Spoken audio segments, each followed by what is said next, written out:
Novel है जाने Behram by Saim Asif. Episode number 40।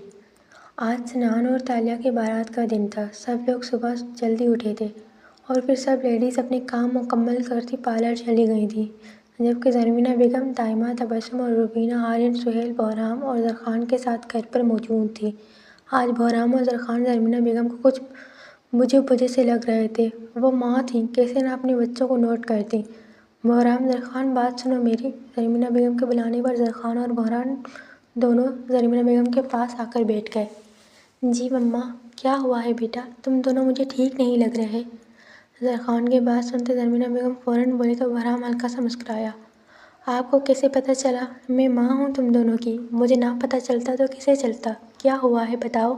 Bahram के सवाल पर ज़रमीना बेगम ने फ़ौरन जवाब देते एक बार फिर परेशानी से सवाल किया। मॉम, कुछ नहीं हुआ, हम ठीक हैं। हाँ मम्मा, हम ठीक हैं, बस आज हमारी चंपकिया भूतनी भी चली जाएगी, इसलिए थोड़े से अपसेट हैं बस। मुझे डरा दिया तुम दोनों ने। ऐसे उदास नहीं होते, बस दुआ करते हैं कि अल्लाह तुम दोनों की बहनों को हमेशा अपने घर में खुश रखे, आमीन। बहराम की बात सुनते ज़रख़ान फ़ौरन बोला तो ज़रमीना बेगम समझाने के अंदाज में बोली, जिस पर उन दोनों ने भी बाआवाज़ आमीन कहा। तभी सब लेडीज़ पार्लर से तैयार होती बहराम विला में दाखिल हुई। आज सब लेडीज़ ने मरजान की फरमाइश पर शरारे और शॉर्ट शर्ट पहनी थी। तालिया का रेड और ब्लैक कलर का काम से भरा हुआ लहंगा था। सफ़ा ने शॉकिंग पिंक रंग का शरारा पहना था। अदा ने तालिया से मैच करते ब्लैक रंग का, जबकि मरजान की नई नई शादी होने की वजह से उसने लाल रंग का शरारा शर्ट पहना था। रानिया ने लाइट ब्लू, जबकि ज़ूबिया ने पर्पल रंग का शरारा शर्ट पहना था। अनाया और आयशा दोनों ने ही येलो रंग के शरारे और शर्ट पहनी थी, जबकि दाइमा, ज़रमीना बेगम, रुबीना और तबस्सुम ने डार्क ग्रे रंग की फैंसी शलवार कमीज़ पहनी थी। सनान ने गोल्डन मेहरून रंग की शेरवानी पहनी थी। मरवा ने उससे मैचिंग करते गोल्डन मेहरून रंग का शरारा शर्ट पहना था, जबकि साजिदा बीबी ने भी मेहरून और गोल्डन रंग की शलवार कमीज़ पहनी थी। सब लोग नक्शा से तैयार अपनी अपनी जगह कमाल लग रहे थे। बारात जरी मेंशन के लॉन में की गई थी और ये तालिया की डिमांड थी। उसका कहना था कि उसने अपनी परवरिश जिस घर में पाई है और जिस घर में वो पली बड़ी है, उसे उस घर से रुखसत भी होना है। और तालिया की डिमांड सुनते ही सब लोग फ़ौरन मान गए थे। बारात जरी मेंशन के वसी और इस लॉन में आ चुकी थी। फिर चंद लम्हों बाद तालिया की ही फरमाइश पर बहराम और ज़रख़ान तालिया को लेते लॉन में दाखिल हुए और आतिशबाजी के साथ तालिया स्टेज तक पहुंची। सब लोग उस सुनहरे बालों वाली खूबसूरत गुड़िया को देखकर हैरान थे। तालिया लाल और काले रंग के लहंगे में तैयार सनान के साथ खड़ी एक परफेक्ट कपल लग रही थी। अभी सनान और तालिया स्टेज पर बैठे ही थे कि कुछ हिजड़े उनके लॉन में दाखिल हुए तो गार्ड्स ने उन्हें रोक लिया, मगर फिर सनान के इशारा करने पर उनकी तलाश लेते उन्हें अंदर जाने दिया तो वो चलते सीधे सनान की तरफ आए। शादी का लड्डू खाया है, हमारा भी तो मुंह मीठा करवा। उनमें से एक हिजड़े के बोलने पर सनान ने मुस्कुराते साजिदा बीबी के हाथ में चंद पैसे पकड़ाए तो साजिदा बीबी ने वो पैसे उस हिजड़े की तरफ बढ़ाए, जिससे मरवा बीच में से ही उचक गई तो सब ने हैरानगी से देखा। ऐसे नहीं, तुम्हें कुछ काम करना होगा। क्या काम? मरवा की बात सुनते वो हिजड़ा फ़ौरन बोला तो मरवा के साथ आती तालिया ने बहराम और ज़रख़ान की तरफ मुतवज्जा करते उन्हें इशारे से डांस करवाने को कहा। तो वो दोनों हिजड़े उनकी बात समझते मुस्कुराए और फिर उनमें से दो आगे बढ़े और जाकर बहराम और ज़रख़ान के पास खड़े हुए तो उन दोनों ने परेशानी से एक दूसरे को देखा।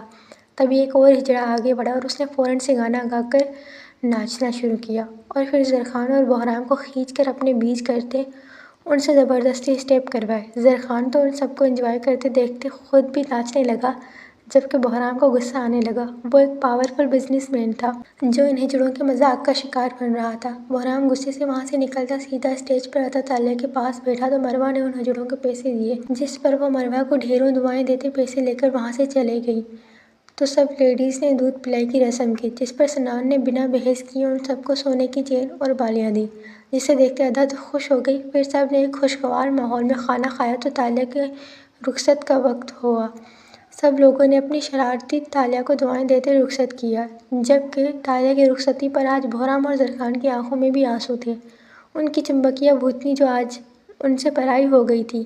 तालिया सबसे गले मिलती जाकर सीधी सनान की गाड़ी में बैठी और फिर गाड़ी चंद ही लम्हों में जरी मेंशन से खानज़ादा हाउस की तरफ रवाना हो गई। तकरीबन आधे घंटे बाद सनान की मर्सिडीज़ खानज़ादा हाउस की पोर्च में दाखिल हुई तो मरवा और साजिदा बीवी ने तालिया को गाड़ी से निकाला और अंदर ले जाते लाउंज में बिठा दिया।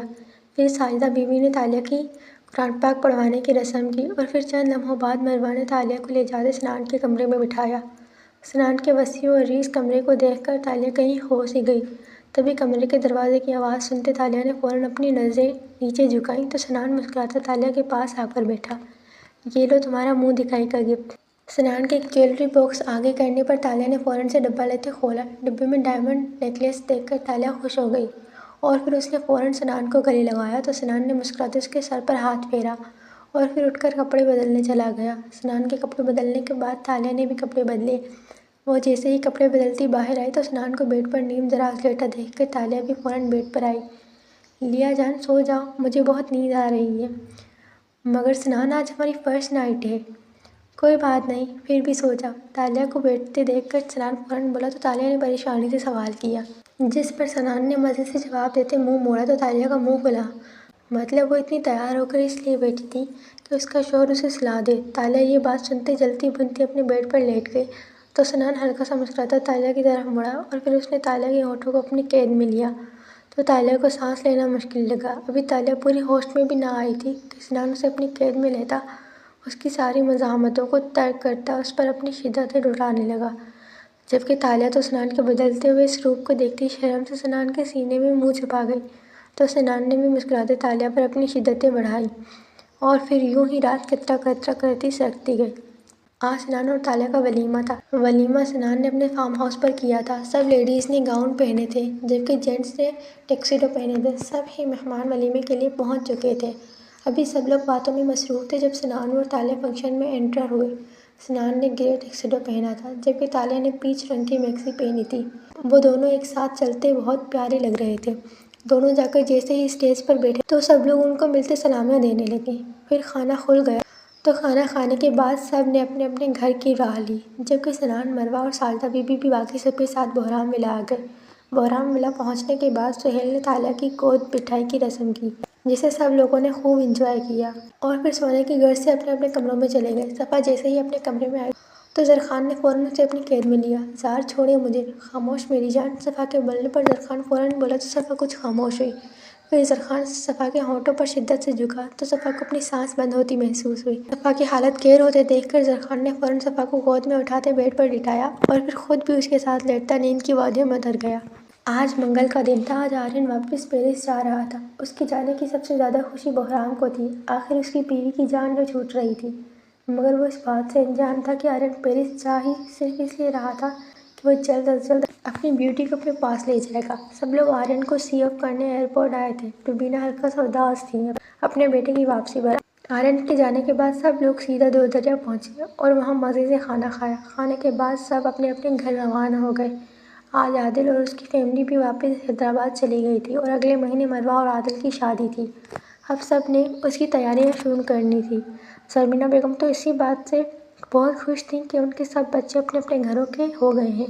मोहरा, मदर, सफ़ा, ज़रख़ान, ज़रमीना बेगम, हनान, दाइमा, आयशा और रुबीना जैसे ही मोहरा मिला पहुँचे तो अदा भागकर किचन में चले गई, जबकि बाकी सब लोग लाउंज में बैठ गए। अदा ने किचन में जाते ही अचार का जार लिया और ज़मीन पर आलती पालती मारती बैठ गई और टांगों के बीच में अचार का जार रखते उसमें से अचार खाना शुरू किया। मिमी, आप क्या कर रही हैं? क्यों, तुम्हें नज़र नहीं आ रहा क्या कर रही हूँ? जाओ यहाँ से, परेशान ना करो मुझे। रज़िया की बात सुनते अदा गुस्से से बोलती हाथ से जाने का इशारा करने लगी तो रज़िया खामोशी से किचन से बाहर आई। सर मीम अंदर किचन में अचार का पूरा जार पकड़े बैठी हैं और उसमें से अचार खा रही हैं। रज़िया की बात सुनते बहराम, सफ़ा और ज़रख़ान फ़ौरन उठकर अंदर गई तो अदा को देखकर हैरान हुए, जो किसी देहाती औरत की तरह ज़मीन पर बैठी हाथ की मदद से अचार खा रही थी। अदा का पूरा हाथ और मुँह अचार से भरा देखकर जहाँ ज़रख़ान का कहका हवा में गूंजा, वहीं बहराम नफ़ी में सर हिलाता टिश्यू बॉक्स से टिश्यू निकालने लगा। मुझे कभी कभी फील होता है मैंने किसी मैच्योर लड़की से नहीं बल्कि किसी छोटी बच्ची से शादी की है। बहराम ज़मीन पर अदा के सामने बैठता टिश्यू से अदा के हाथ साफ करते बोला तो वो किसी छोटे बच्चे की तरह मुस्कुराते शर्माई, जिस पर बहराम ने नफ़ी में सर हिलाया। जाने बहराम, क्या है ये सब? अचार कौन खाता है ऐसे? वो बहराम, मुझे ना चटपटा खाने का दिल कर रहा था, बहुत ज़्यादा वाला, तो मैंने फिर अचार खा लिया। बहराम के सवाल पर अदा मासूम शक्ल बनाकर बोली तो बहराम ने मुस्कुराते हुए टिश्यू से उसका चेहरा साफ किया और फिर चार उठाकर सफ़ा को पकड़ा गया। चलो आओ, हम चारों बाहर से कुछ खा कर आते हैं। बहराम के बात सुनते अदा फ़ौरन बहराम का हाथ पकड़ती खड़ी हुई और फिर आगे बढ़ी चलो सफ़ा डार्लिंग, अदा सफ़ा के बाजू में बाजू डालती बोली और उसके साथ किचन से बाहर निकली तो बहराम ने नफ़ी में साड़ी लाया। फिर ज़रख़ान और बहराम भी हंसते हुए बाहर आए। मॉम, हम चारों बाहर जा रहे हैं, थोड़ी देर तक वापस आ जाएंगे। ठीक है, जाओ। बहराम की बात सुनते ज़रमीना बेगम मुस्कुराते बोली तो सफ़ा, अदा और ज़रख़ान और बहराम पोर्च में आते गाड़ी में बैठे और फिर गार्ड्स की एक गाड़ी के साथ बहराम विला से निकलते सीधा तारिक रोड पहुँचे। अदा और सफ़ा ने वहाँ से कुछ शॉपिंग की और फिर वो लोग बहादुराबाद पहुँचे। बहराम, मुझे आइसक्रीम खानी है। नहीं जाने बहराम, गला ख़राब हो जाएगा। नहीं होता ना, मुझे आइसक्रीम खानी है। अदा की बात सुनते बहराम फ़ौरन बोला तो अदा ने मुंह बनाते जवाब दिया, कह दिया ना नहीं खानी, बस बात ख़त्म। बहराम के गुस्से से बोलने पर अदा अपना निचला होंठ पूरा बाहर निकाल गई और किसी छोटे बच्चे की तरह जिद करती वहीं ज़मीन पर बैठ गई। तो ज़रख़ान हल्का सा सफ़ा की तरफ झुका। देख लो स्वीटहार्ट, शहज़ादी कैसे जिद करती है अपने शौहर से। तुम भी किया करो ऐसे ज़िद मुझसे। ज़रख़ान की बात सुनते सफ़ा ने उसे देखते नफ़ी में सर हिलाया और एक दफ़ा फिर अदा की तरफ मुतवज्जा हुई। बहराम, प्लीज़ अब मुझे आइसक्रीम खानी है। अदा जहाँ ज़मीन से उठे, ये क्या बच्चों वाली हरकत है? आइसक्रीम खिलाएंगे? हरगिज़ नहीं। जाए, मैंने नहीं उठना। Ice cream ice cream. अदा की बात सुनते बहराम फ़ौरन बोला तो अदा ने सवाल दागा, जिस पर बहराम ने फ़ौरन जवाब दिया तो अदा पाँव मारती जिद करती बोली, जिस पर बहराम ने अदा को घूरा, जो इस वक्त ये बात बुलाए कि वो बहराम खानज़ादा की बीवी ही किसी छोटे बच्चे की तरह जिद पर अटकी थी। अदा, क्या कर रही हो? सब देख रहे हैं। तो देखने दे। सुनो दुनिया वालों, ये जालिम इंसान मुझे आइसक्रीम नहीं खिला रहा। बहराम की बात सुनते अदा चिल्लाते बोली तो आसपास से गुजरते लोग उसे देखकर मुस्कुराने लगे, जबकि ज़रख़ान और सफ़ा भी अपनी हंसी दबाने की नाकाम कोशिश करने लगे। और बहराम का तो गुस्सा समाने से पड़ता। गज़ब ये कि वो उसकी जाने बहराम थी, जिसे वो चाह कर भी कुछ नहीं कह सकता था, इसलिए अपना गुस्सा पीता खामोशी से अदा के सामने पंजों के बल बैठा। ठीक है अदा, जा, मैं आपको आइसक्रीम खिला देता हूँ। फिर अगर गला ख़राब हुआ तो मुझसे मत बोलना। ठीक है, मुझे वो बड़ी वाली आइसक्रीम खानी है। बहराम की बात सुनते अदा खुश होती बहराम के पीछे खड़ी एक लड़की की तरफ इशारा करती बोली तो बहराम ने हाँ में सर हिलाया और फिर उठता अदा सफ़ा और ज़रख़ान को साथ लेता बेस्किन रोबिन्स में घुसा, जो एक आइसक्रीम का ब्रांड था। अंदर जाते ही अदा आइसक्रीम काउंटर के आगे खड़ी हो, मुझे वो बड़ी वाली आइसक्रीम चाहिए। कौन सी बड़ी वाली मैम? वही जो बाहर लेडी के पास थी। अदा की बात सुनते काउंटर पर खड़े लड़के ने परेशानी से सवाल किया तो अदा ने मुंह बनाते जवाब दिया, जिस पर वो लड़का कुछ हैरान हुआ। तो अदा फ़ौरन बाहर को निकली और उस लड़की को साथ अंदर ले आई, जिसके हाथ में बड़ी वाली आइसक्रीम थी। मुझे ये वाली आइसक्रीम खानी है। ये मैंने बाहर से ली है, यहाँ से तो नहीं ली। अदा आइसक्रीम की तरफ इशारा करती बोली तो उस औरत ने परेशानी से जवाब दिया, जिस पर अदा ने परेशानी से उसे देखा। सॉरी मैम, आप जा सकती हैं। अदा, तुम 2 आइसक्रीम ले लो यहाँ से, मगर प्लीज़ ले लो ताकि हम घर जा सकें। बहराम उस लड़की की बात समझता कि उसने ये बाहर रोड पर लगे कोन वाले से ली है। पहली बात उस लड़की को बोला तो वो मुस्कुराते हाँ में सर हिलाती चली गई, जबकि दूसरी बात अदा को बोला तो अदा ने नफ़ी में सर हिलाया। अदा, ले लो यहाँ से प्लीज़, मुझे आइसक्रीम नहीं खानी, अब घर चलें। बहराम की बात सुनते अदा बच्चों से हरकतें भूलती फ़ौरन बोली और आइसक्रीम पार्लर से बाहर निकली, जबकि सफ़ा अपनी आइसक्रीम ले चुकी थी। अदा को बाहर जाते परेशानी से ज़रख़ान को देखा तो ज़रख़ान ने कंधे उचकाए और फिर वो दोनों बहराम की तरफ आए। क्या हुआ भाई, शहज़ादी आइसक्रीम लिए बगैर क्यों चली गई? इस बात पर मैं खुद कंफ्यूज्ड हूँ। अभी ज़िद कर रही थी, अब ये कह कर कि मुझे नहीं खानी आइसक्रीम बाहर निकल गई है। ज़रख़ान की बात सुनते बहराम परेशानी से बोलता है। गहरी सांस लेता बाहर निकला तो सफ़ा और ज़रख़ान भी बाहर आए। अदा को गाड़ी की फ्रंट सीट पर बैठे देखकर बहराम खामोशी से आगे बढ़कर ड्राइविंग सीट संभाल गया, जबकि सफ़ा और ज़रख़ान खामोशी से पिछली सीट पर बैठ गए। भाभी, क्या हुआ, आपने आइसक्रीम नहीं ली? अब मेरा मूड नहीं। सफ़ा की बात सुनते अदा ने मुख्तसर सा जवाब दिया तो सफ़ा हैरान हुई। अदा कभी भी किसी का मुख्तसर जवाब नहीं देती थी। भाभी, आप ठीक है? हाँ। सफ़ा के सवाल पर अदा ने एक लफ्ज़ी जवाब दिया तो सफ़ा खामोश हो गई। फिर सारे रास्ते गाड़ी में खामोशी छाई रही। बहराम की गाड़ी के सब बैग्स मेरे रूम में और अपनी गाड़ी के सब बैग्स सफ़ा के रूम में ले जाओ। बहराम विला पहुंचते ही अदा गाड़ी से उतरती गार्ड्स को हुक्म देते अंदर चली गई, जबकि पीछे बहराम, ज़रख़ान और सफ़ा हैरानगी से उसे देखते रह गए। बहराम विला में दाखिल होते ही अदा किसी को भी कुछ भी कहे सीधा कमरे में चली गई, जबकि अदा की चप्पी लाउंज में बैठी दाइमा, ज़रमीना बेगम और रुबीना ने भी नोट की। बहराम, क्या हुआ बच्चे, तुम दोनों की लड़ाई हुई है? नहीं मोम, आपको ऐसा क्यों लगा? अदा बहुत खामोश थी बेटा, इसलिए। ज़रमीना बेगम के सवाल पर बहराम ने जवाब देते सवाल किया तो दाइमा फ़ौरन बोली, जिस पर बहराम कंधे उचकाता उनके पास बैठ गया। तकरीबन आधे घंटे बाद बहराम अपने कमरे में आया तो अदा बेड पर बैठी टीवी देख रही थी। अदा, क्या हुआ, तुम इतनी चुप क्यों हो? नथिंग। बहराम के सवाल पर अदा ने एक लफ्ज़ी जवाब दिया तो बहराम कुछ खामोश हुआ। बहराम, आप मुझसे नाराज़ हैं क्या? नहीं अदा, मैं क्यों नाराज़ हूँगा? तो फिर क्या मुझ पर गुस्सा है आप? अदा के सवाल पर बहराम फ़ौरन बोला तो अदा ने एक और सवाल दागा। नहीं, मैं गुस्सा भी नहीं हूँ। तुम्हें ऐसा क्यों लगा कि मैं नाराज़ या गुस्सा हूँ? आप हमेशा मुझे अदय जान या जाने बहराम कहकर बुलाते हैं और आज तक आपने मुझे तुम नहीं कहा। आप मुझे सिर्फ आप कहकर बुलाते हैं, मगर आज आपने मुझे अदा कहा और मुझे तुम भी बोला। बहराम ने अदा के सवाल का जवाब देते सवाल किया तो अदा ने नज़रें झुकाते जवाब दिया, जिस पर बहराम हल्का सा मुस्कुराया। सॉरी अदय जा, मैंने तो सोचा ही नहीं था। आज के बाद मैं सिर्फ जाने बहराम या अदय जा ही बुलाऊंगा आपको, और तुम भी नहीं कहूँगा, सिर्फ आप कहूँगा। अब तो खुश है ना मेरी जान? बहराम की बात सुनते अदा ने मुस्कुराते हाँ में सिर हिलाया तो बहराम ने अदा की नाक खींची, जिस पर अदा मुंह बनाती बहराम के सीने पर सर रख गई। इस बात से अनजान के चंद दिनों में ये मुस्कुराहट उसके पास नहीं रहेगी।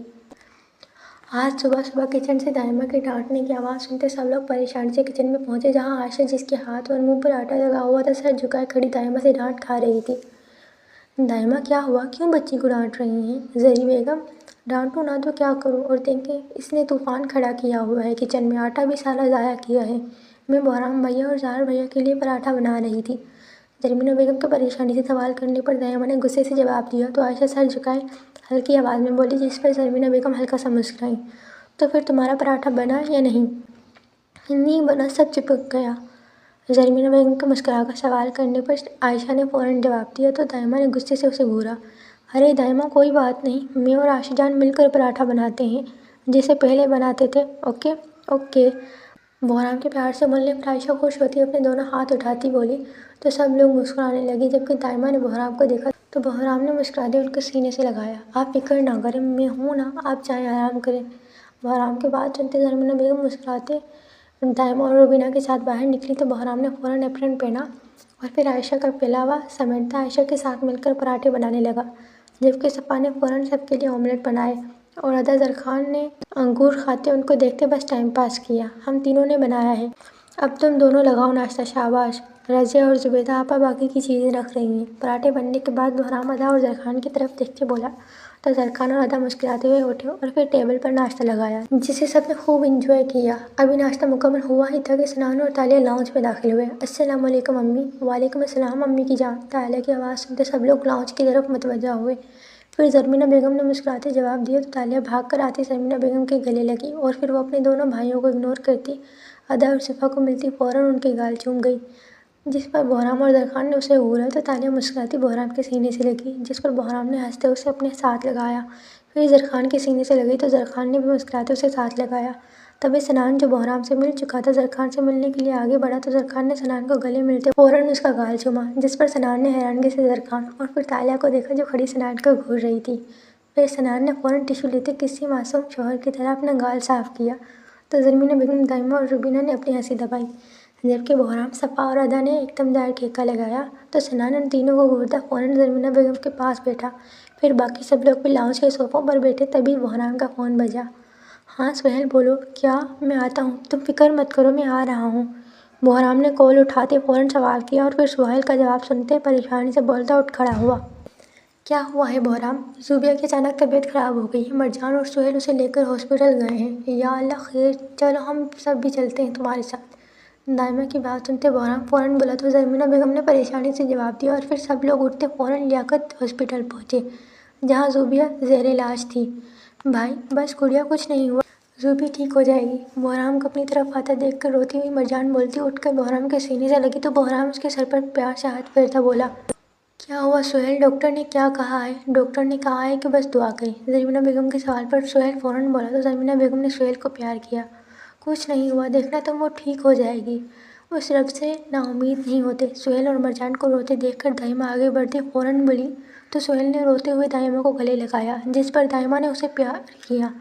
फिर आगे बढ़ती मरजान को गले लगाते प्यार किया। जबकि बाकी सब लोग ज़ुबिया की खैरियत की दुआएं मांगने लगे। उसे कैंसर था, आखिरी स्टेज का, डॉक्टर्स ने जवाब दे दिया था और सब लोग आईसीयू से बुरी खबर आने पर डरती दुआएं मांग रहे थे कि उनकी प्यारी ज़ुबी को अल्लाह उनसे कभी दूर ना करे। मगर अल्लाह को क्या मंजूर था, ये तो उस रब पाक की ज़ात ही जानती थी।